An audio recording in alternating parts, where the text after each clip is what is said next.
우리는 웹소설 팩토리! 2부로 돌아온 웹소설 고민상담소. 잉여 작가님은 어떤 고민이 있으셔서 찾아오셨는지. 이 카페에서 했던 JHS 공모전에 참가를 하게 됐는데요. 제가 이 글을 쓰면서 느꼈던 게 기존의 순문에서 제가 약간 기획을 잡고 약간 구성을 짰던 거랑 웹소설을 기본적으로 썼던 틀이 좀 약간 다르다는 생각을 했어요. 웹소설에서 한 2화나 3화쯤에 나올 법한 그 정보들이 제가 16화쯤에 쓰고 있고, 제가 생각지도 못했던 인물들이 갑자기 소설에 튀어나오면서 제가 좀 약간 소설을 쓰는데 난항을 겪었는데, 웹소설의 구조에 대해서 한번 질문해볼까요? 그 웹소설의 구조와 형태에 대해서 좀 알고 싶다라고 정리가 됐으면 사실 이거는 답이 없는데, 굳이 이거에 대한 답을 찾자면 내가 쓰고자 하는 장르와 소재와 설정과 키워드를 알려주면 거기에 맞는 성공하고 입증되고 친숙한 형태를 알려줄 수는 있거든요. 그러니까 그거를 좀 알려주면 조금 더 우리가 대답을 하거나 도움을 줄 수 있을 것 같아요.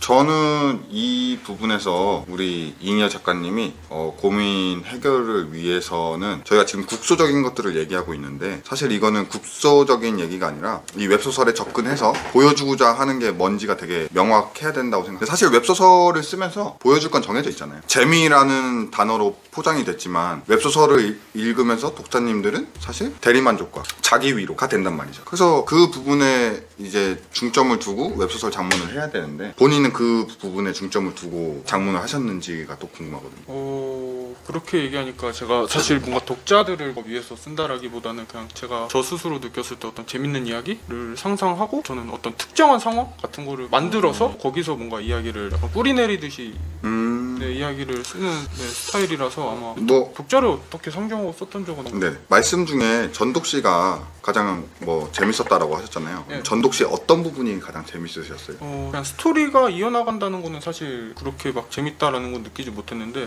전독 씨라는 각각의 인물의 입장들이 있잖아요.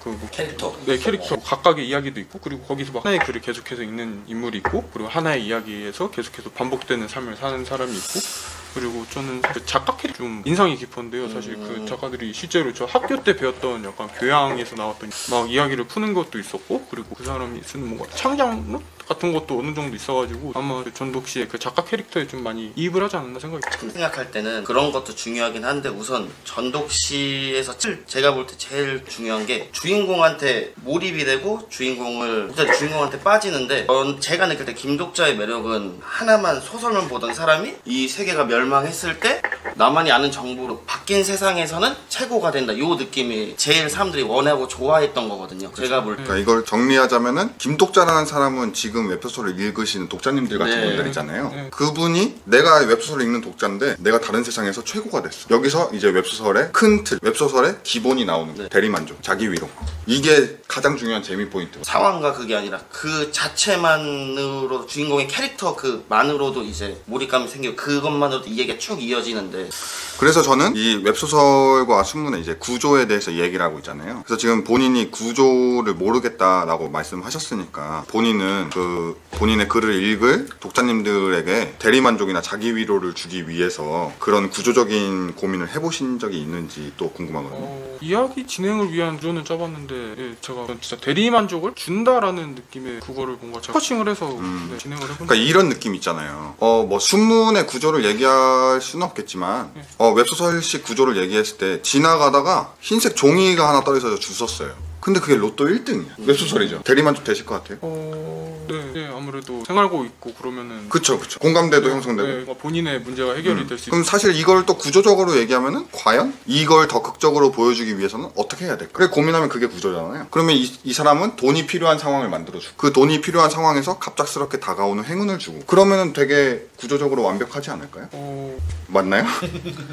순서가 좀 다른 것 같아요. 네. 웹소설은 구조 같은 게 그 주인공이 독자들한테 대리만족을 시킬 수 있는 그 결핍 같은 게 있잖아요. 돈이 없는 상황에서 갑자기 로또가 찾아온다든지, 회사에서 맨날 까이는데 이거를 타개하고 내가 여기를 박차고 나갈 수 있을 만한 그 상황이 정해진 다음에 이제 그것만을 위해 재미로 이렇게 쭉 쓰는 건데. 그래서 지금 정리를 하면, 내가 옆에서 들어보니까 내가 이번에 글을 쓰면서 구조와 형태가 무너진 것 같다, 웹소설의 구조와 형태가 궁금하다, 이렇게 얘기를 한 것 같고, 우리 두 분의 작가님께서는 딱 들어보니까 구조와 형태보다는 재미에 좀 초점을 맞춰서 아니면은 독자들이 몰입이나 응원이나 뭐 이런 거가 더 중요하지 않느냐. 그것도 있는데 그러니까 제 생각은 그래요. 이 순문에서는 작가의 메시지를 전달하기 위한 구조를 만들고 거기에 서사를 입힌단 말이죠. 예. 그렇잖아요. 네, 그렇죠. 이 인물 간의 갈등 관계라든가 이런 것들이 무엇을 위해서 존재하느냐라고 하면은 작가가 생각하는 사회적인 메시지를 많이 담는다고 생각하거든요. 근데 웹소설에서는 메시지를 담는 게 아니고 대리만족과 재미를 담아야 되는 거죠. 그래서 그걸 고민하고 접근을 했을 때 이 친구는 이미 구조에 대한 것들을 다 이해하고 있다고 보거든요. 어떤 글쓰기 형식이든. 근데 내가 웹소설을 쓴다고 생각하고 장문을 했느냐 아니면은 그냥 글을 쓴다고 생각하고 장문을 했느냐에서 오는 차이인 것 같아요. 그래서 이제 이런 생각을 하게 됐죠. 잉여 작가는 이번에 썼을 때 접근을 어디서 했는지 본인의 즐거움 말고 독자들이 돈을 내고 내 시간을 할애할 틈에 그 재미를 느낄 수 있는